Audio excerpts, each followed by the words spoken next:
Hey, what's up everybody? Hope you're doing well out there today. Basically, this video is what the title says it is. So you want to be a truck driver. So, now I've seen other videos out there on the same topic, and I've watched a couple of them, and I know I said I wasn't going to do videos like everybody else is doing, and of all the ones that I have seen, now, there may be others that are different, I don't know, but of all the ones I've seen, it's basically the same thing. So, I want to kind of give you information to make you think a little bit differently about the process so you guys don't end up making the same mistakes that I did. And that's kind of the focus of this whole channel and what I'm trying to do here. You know, I just want to be able to maybe kind of steer somebody in a different direction so you guys don't have the fight and the problems that I went through. So, anyway, let's just get down to what we got to do here. So, the forces of the universe are telling you, you need to be a truck driver. So you might start thinking to yourself, okay, I got to go to school. Well, no. First thing you have to decide is what type of truck do you want to drive? Do you want to drive a straight truck? Do you want to drive a cement truck? Do you want to drive a boom truck? Do you want to drive a tow truck, a water truck, whatever you want to do? That's what you need to decide first, because that's going to determine what route you go for training. Now, I can tell you, me personally, I've never done, triaxles or, cement mixers, whatever. I've never done anything like that, but I know, at least where I'm from, here in Pittsburgh, if you don't have experience doing that, they won't even look at you. Now, I do know that there's companies out there that they'll bring you in and they'll train you, but a lot of times you'll see ads, like especially for like boom trucks and stuff, 5 years experience. Well, it brings it back to the same question. How are you supposed to get the experience if nobody will give it to you? So, I mean, when it comes to things like that, like I said, you can look at schools, or like I said, a lot of times, you got to look for companies that are willing to bring you in as a rookie and train you so you can do it their way. Kind of like, going to company training for Swift, Schneider, Stevens, whatever. It's kind of that same principle. But it's not, it's a different process to do that with, like dump trucks and triaxles and all that stuff. So, but that's the first thing you want to do. You want to decide what type of truck do I want to drive. Now, most of the focus here is going to be on tractor trailer because that's what I do. And that's what I want to be able to help people with. So, okay. Now, like I said, but that's the first thing you do. You decide what type of truck you want to drive, and that determines the path you take for training. Now, like I said, we're going to talk about tractor trailers because that's what I know about, because that's what I do.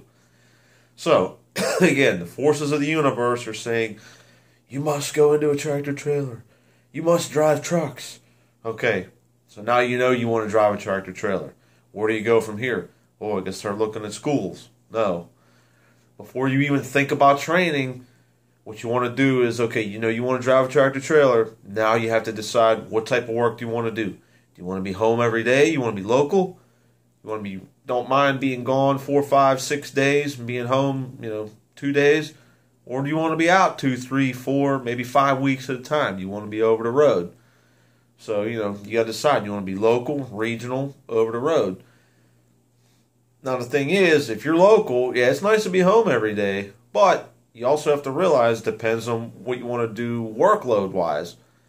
If you're local, 99% of the time, we'll even give you a little bit of benefit of the doubt there. We'll say 97% of the time, if you're local, you're touching the freight.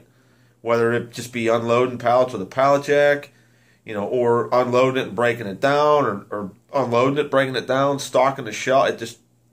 It depends, There are some local line haul gigs, where you really don't do much, but still, most of those local guys are touching something. So you have to decide, do you want to actually do the manual work? Because with a lot of like the regional and over the road stuff, you're just bumping the dock and, hey, let me know when you're done. So, you have to decide what type of work you want to do. Do you want to be local, regional, over the road? Now, based on that decision, that's going to help shape the path you take for training. And 99.99999% of guys, when they first start out, okay, I have to go over the road and pay my dues.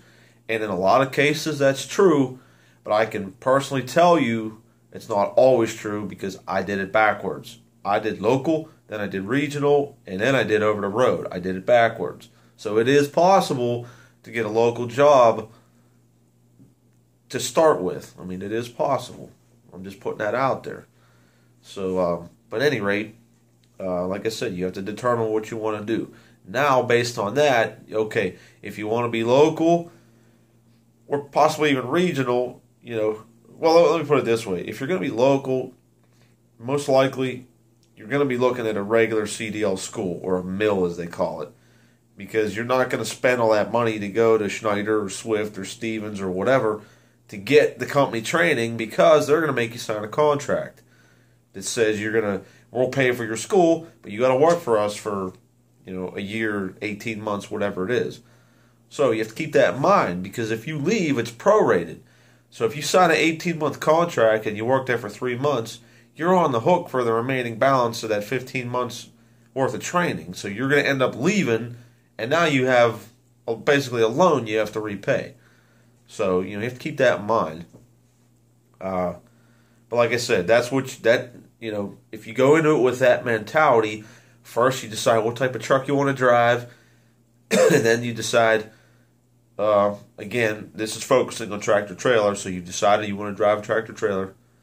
Now you decide what type of work you want to do, and like I said, let that shape your training decision. Your path you're going to take for your training, and then move forward from there. Now, this video is going to get kind of lengthy, and I don't want to have a 20-minute video, so I'm going to break this up into parts. So again, real quick recap. Part 1. Decide what type of truck you want to drive. And again, for the purposes of this video, it's tractor trailer. So now you decided you want to drive a tractor trailer. Now you got to determine, do I want to be local, regional, over the road, and then use that as your your guiding path to determine how you go about your training. So I'm going to end this video there. Check out part 2. We're going to get into schools and training methods and all that kind of good stuff. So okay, thanks for watching, and we'll catch you in the next part.